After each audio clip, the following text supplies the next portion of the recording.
It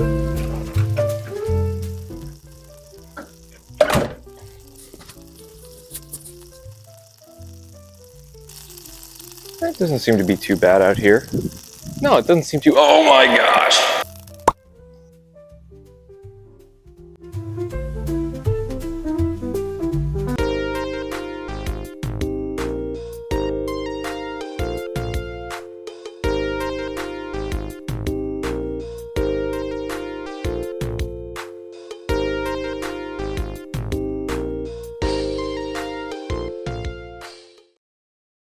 Hey, welcome back to the channel if you're returning. If this is your first time, my name is Mac, soon to be back in my garage because it's 116 degrees outside, and I'm currently sitting in my Dodge D series pickup truck, but not for long. I'm getting super sweaty. And by the title of the video, I'm sure as you guessed, we're doing dash repair. We gotta get this glove box door out of here. Thankfully, it's held in with just 4 Phillips screws, and we'll get this back to the garage and I can stop sweating.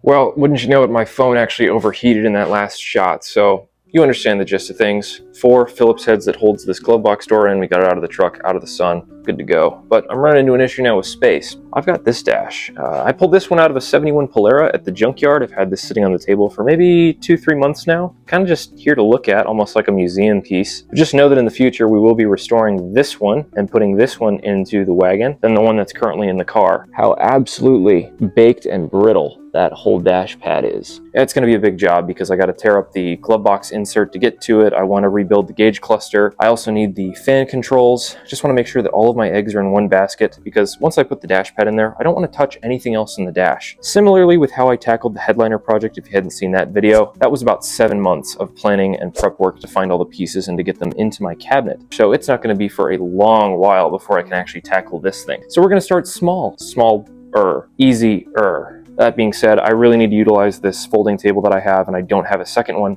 So this dash is going to have to go somewhere for the time being. And I think, judging by my eyeball measurements, we're going to have to move this dash onto this makeshift table here that just so happens to be a 1970 custom suburban station wagon. Now, with all the steps and the prep work that goes into getting those cracks ready for filler, there's going to be a lot of material that I'm going to throw up into the air, and I'm going to have to use the compressed air to spray it around. I'm going to be shooting it everywhere with my little Dremel tool and my sander, and definitely a job that requires some safety goggles and a mask for ventilation. That being said, I don't want to just throw all that stuff around on an uncovered car. So we'll go ahead and cover the car right quick, and then we'll get into the job.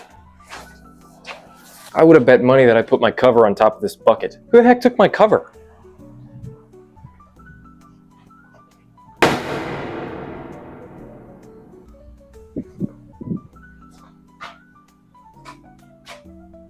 Really?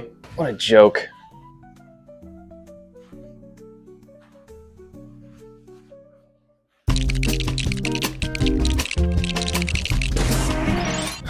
Now that is a car cover. Hashtag light gray brick. And now that we got the car cover on, we can go ahead and just transfer this dash on over. Not too heavy. Probably going to use some of these towels I had here just for support in some areas. Now that that's taken care of, we'll go ahead and take a look at the glove box, and I'll show you the extent of the damage and kind of walk you through the process of exactly what we're going to have to do here. Just to the right of the lock for the glove box door, we can see that there is a hairline crack that is formed just right here along this upper ridge that would face kind of out towards the windshield. This is a spot which was repaired in the past. This is not an old crack. This is actually a new one that formed after this repair was overly exacerbated by the summer heat and ended up failing. So this is the area where we're going to have to focus most of our attention, albeit there's a big noticeable chip that was taken out of this corner, and then also on the opposite end, a small little series of scratches that has taken off the paint. The great part about this whole job is that once I start this and decide to put that Dremel with the sanding bit up against that glove box door, I'm basically opening up a can of worms on myself, but fingers crossed we'll get this looking right again.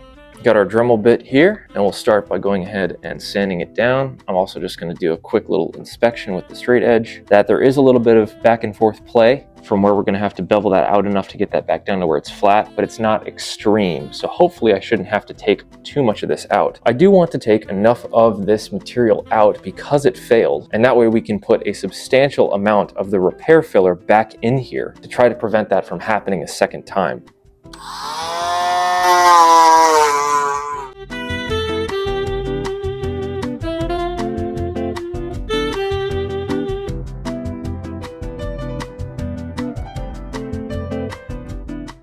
I didn't have to go up too far, just a little bit over that accent ridge that's right there, but at least enough to where I did not see the outline of that hairline crack anymore. So that's all gone, and we can move on to the next step, which is going to be filling this up with the Fiberflex. So the next stage in the game is we're actually going to have to build the foundation, this opening that we've created here, this smoothed out edge. And basically what we're going to be doing is we're going to have to use plastic.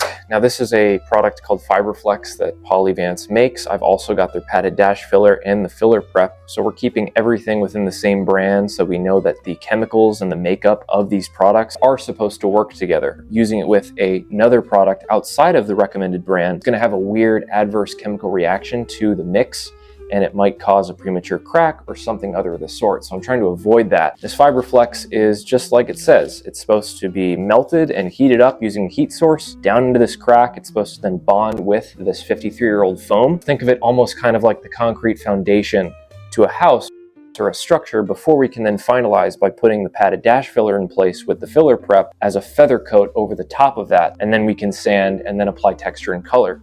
This is all I have at my disposal. Soldering iron. We're going to try this out, make sure that we've got this resting at all times when not in use on our little stand, and I've removed the towel because I don't want to burn my garage down. So all that being said, we'll just take out one of these strips. The soldering iron should heat up enough that we can actually melt this down into that gap and go from there. You don't have to stick around for this. I'm still waiting for the soldering iron to heat up. We'll just cut back when it's ready to go and trying to melt this stuff and get it down in there.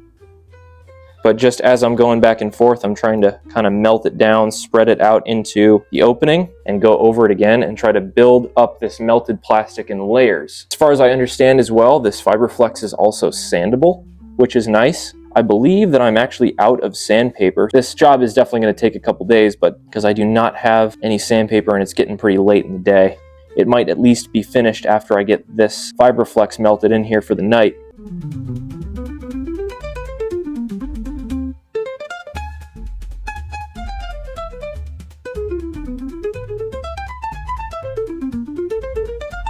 I think we're pretty close. Just probably want to do one more pass. I thought that I was going to have to use more, but it looks as if though I'm not going to, which is fantastic.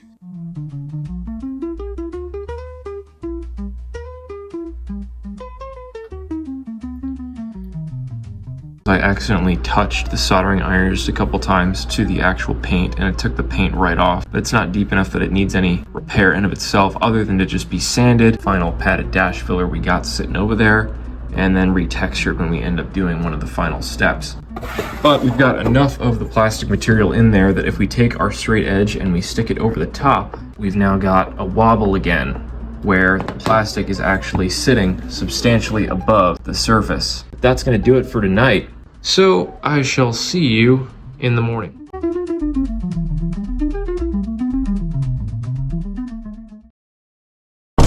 And welcome to day 2. Gonna head up to the auto parts store and get myself some sandpaper. You can wait there and I'll be back.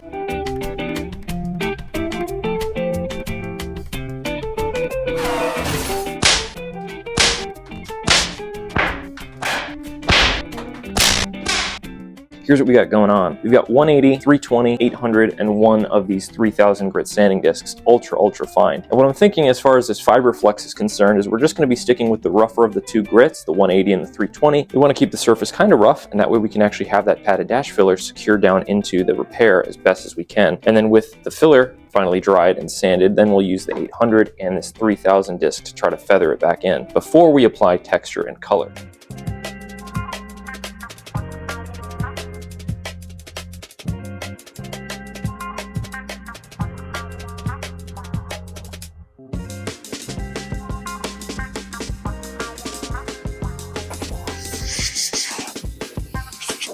Now I'm actually also going to do myself a favor. Now that we have the top of this dash looking like a topography map, we are going to take off the lock for the glove box door just to get this out of the way. But we'll have this off the side. We'll hit this with some metal polish and get this shined up before it goes back in when we're finished. Now I myself do not have a lint-free towel, anything of the sort, so I'm going to be using just a regular microfiber here and some degreaser to go ahead and try to eliminate any of these fingerprint marks or residual dust that the air compressor just can't seem to touch. And there also might be just some plastic protectant that I've put on this, so I want to make sure that we're cleaning that surface as best we can before we decide to apply that adhesion promoter. And then we'll use the compressed air to dry it, just in case there's any little lint particles that are on this. Hopefully those should be taken off by the compressed air gun. And finally, we've got ourselves the filler prep here, and that's going to be our brush. There we go. Just apply this generously to the surface.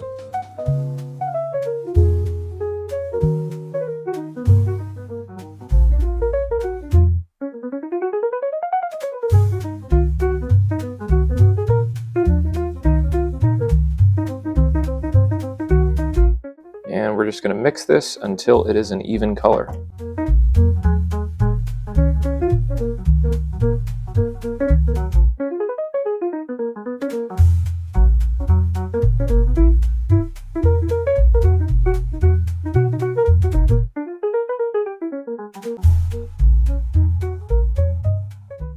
Had a dash filler set up for a little while, actually longer than it was supposed to. It said it's supposed to cure in 30 minutes, but I think it's been more along the lines of 3 hours. And although it's not the most riveting footage, I figured we'd just jump ahead to after sanding that first layer. We've got just a couple areas where there are still some small little holes, but if I sand any more, then it's going to take too much of the top layer off the rest of the skim. You know, wait a couple more hours probably for another little skim coat layer to dry fully. We'll meet you on the back end when it's set up and we can start to sand it again.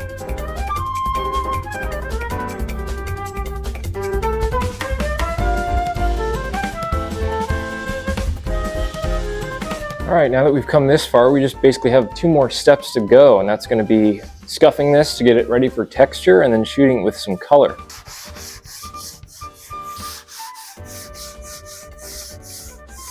And then we'll just wipe it again with a towel and wipe it down with some degreaser.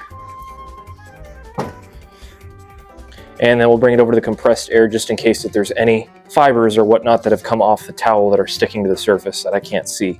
And obviously having to sand enough around the area that when you run your hand over it, it's nice and smooth. And that's the result that we got. So now with everything cleaned off, I'm gonna probably wash my hands and then we'll move on to giving this some texture. So we've got our little painted towel down on the floor. This is the SEM 39853 texture coating in a can. And I think I got this at the right time because that can is starting to bubble out, just given the heat.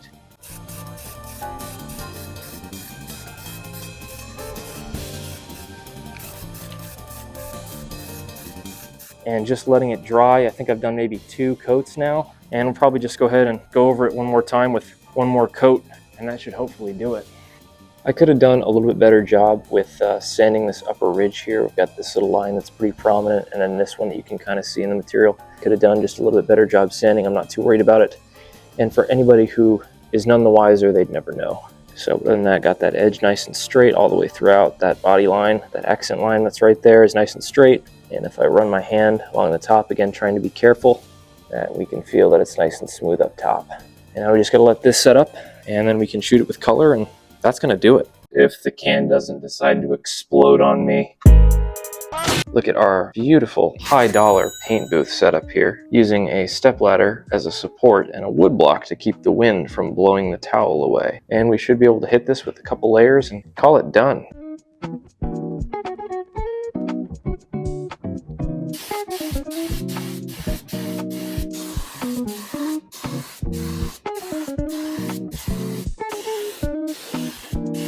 So we'll let this sit for a little while, and then what I'm going to do is try to get my hands underneath that as carefully as I can and just pick it up and flip it and turn it around and try to at least get another coat or 2 on that upper ridge there. What I'm going to also try to do is to take out the plastic piece that goes over the gauges and paint that as well, just because I think the color match is going to be a little bit off. Paint both pieces at the same time. That'll make sure as you look across the entirety of the dash is staying consistent. But for now, we're going to let this dry.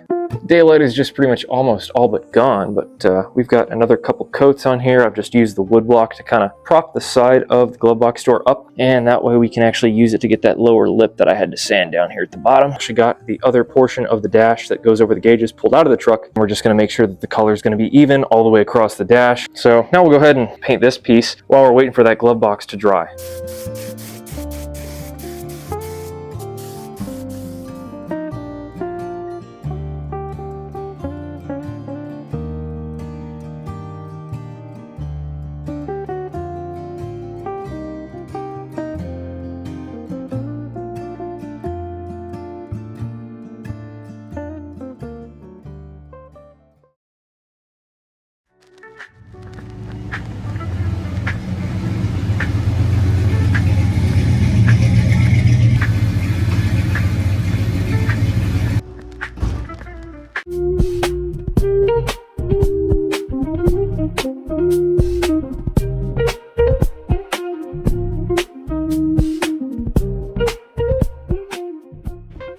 Well, I think that's gonna just about do it. Now the job took a little bit, took a couple days, and for a long time it doesn't seem very rewarding with how kind of ugly we have to get that glove box all sanded and scuffed with the new material. It doesn't really start to pay off, at least visually, until you get to the final steps of throwing texture and color back on it. But nonetheless, it's done. We can put a notch in our belt of another successful project on the truck. With that being said, I think that's gonna do it for this video. Thank you so much for watching if you made it this far, and although it's not the most riveting content and not the craziest repair ever seen on YouTube, hopefully you at least found it a little bit helpful and or entertaining. And it's always a blast to edit these videos and put them together, and I sincerely hope that you enjoyed. Also, please leave a like and consider subscribing to the channel. And as always, until next time, take care and God bless.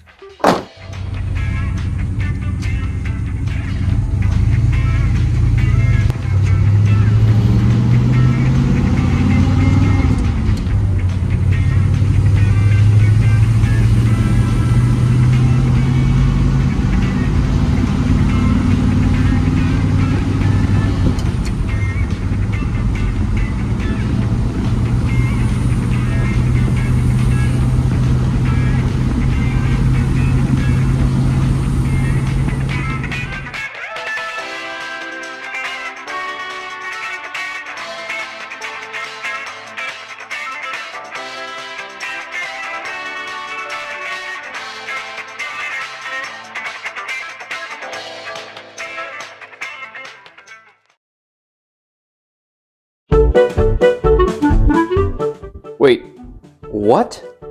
Wait a minute here. When did this happen? I have no idea when that happened. Don't even know. I couldn't even tell you. That's cool. I've got more pressing matters to get to anyways. Get over here, Wrinkly Dan.